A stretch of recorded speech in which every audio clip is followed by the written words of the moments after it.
Hey guys, welcome back. Here we are, chapter 14. And chapter 14, we're going to talk about how residual income helped me.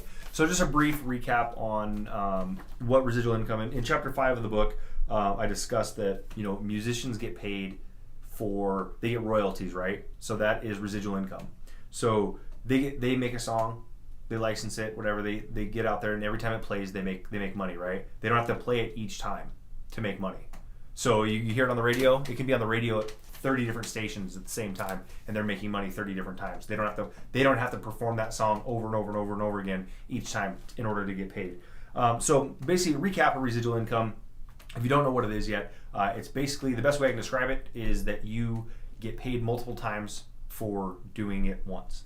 And so that's why I believe so much in residual income, because it really gives you that freedom, and it can really put you in a position to build yourself and get back with your family and start doing what it is that you want to do, not necessarily things that you have to do in order to survive. So I just want to go over a couple stories. Obviously, we've already talked about the shutdown. The shutdown was the story where I had my client couldn't close on the home because he was a federal employee.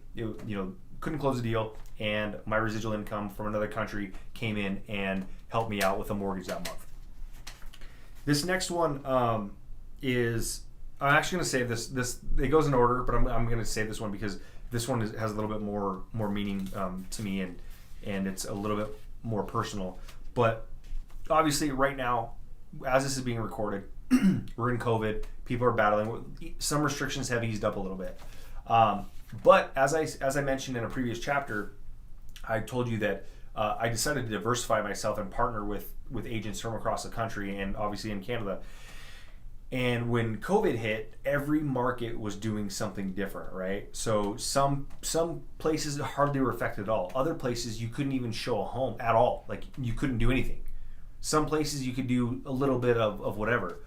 But again, if I would have kept myself only to this market, I would have to be at the mercy of the Las Vegas market. But I wasn't.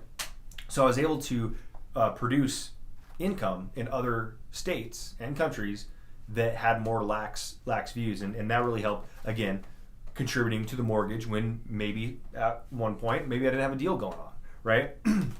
But the story that I really want to share with you in this as why it was such a big deal to me.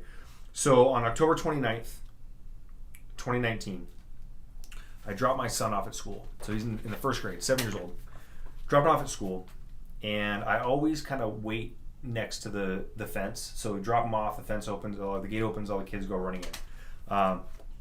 He ran out there, and he got maybe 90 to 100 feet. The reason I say 90 feet is because he was about a base away from me when he turned around.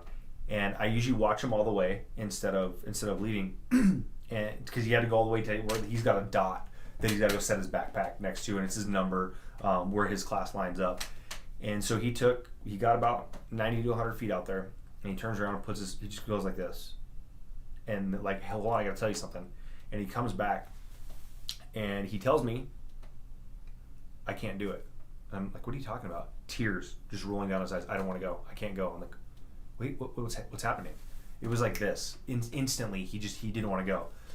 So we battled that. He made it to 3 days of school after that for the next 4 months, and he couldn't go. Like, he was terrified to go to school. Once he was at school, he was okay, but he was battling anxiety, and that anxiety, it was anticipatory. So like the build up to get him to school was a whole like he's getting on a ride. The best way I can describe it for myself is that if you were to tell me that I was going skydiving and we're in the car driving there, I would get super nervous, like freaking out.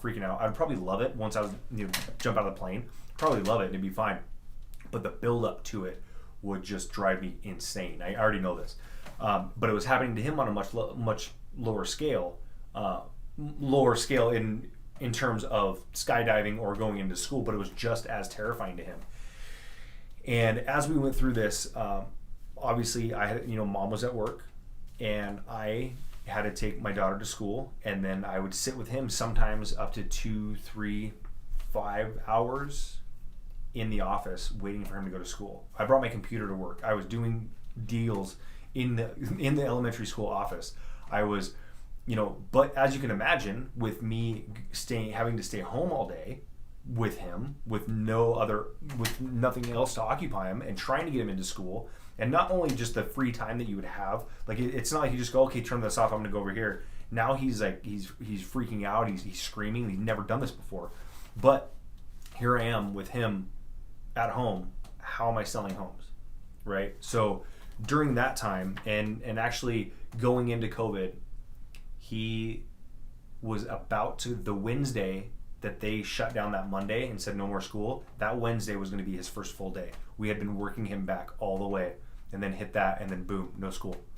So, you went that whole time, you go from here I am at home all the time because I have to have my son here because I can't take him anywhere right now. And then going to COVID, like the amount of work that I was doing, of course my production suffered. I mean, how could it not?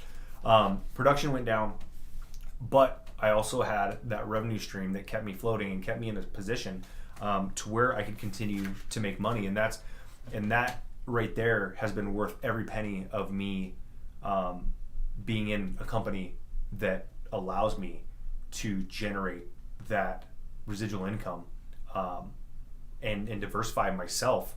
It's almost like having 200 of me around the country and in Canada. So, it is, even if it's something as small as making I say make a mortgage payment. I mean, just because that's what it's done. But even as small as making a car payment, or making a braces payment for your kid that you can't afford. I mean, could you imagine going each month and having that taken care of for you while you're selling home on top of you selling homes? And so that's that's pretty much why that's important for me, and how residual income has helped me and has given me the opportunity to provide, even when something like battling a 7-year-old battling anxiety and questioning myself as a father during the whole time, but also being able to provide for my family while going through something like that. So I know I got a little personal there, but that is what this thing means to me, and why I want to share it with as many people as possible, because I want to hear all those other stories. I want people to be put in position to be able to have that help them. What would a few $100s extra a month do for you? What about a few thousand? Like, you really think about that, and you go, man, this could be a game changer for our family. What we can do. Maybe it's get somebody back into school, or whatever it is. There's so many options to do it. So if that's something that it would help you, then I would definitely consider continuing on with the book and looking into what we're trying to do here over at the Semi-Retired Real Estate Agent. But we are heading into chapter 15, which is Pay It Forward, and we'll get that one coming up next.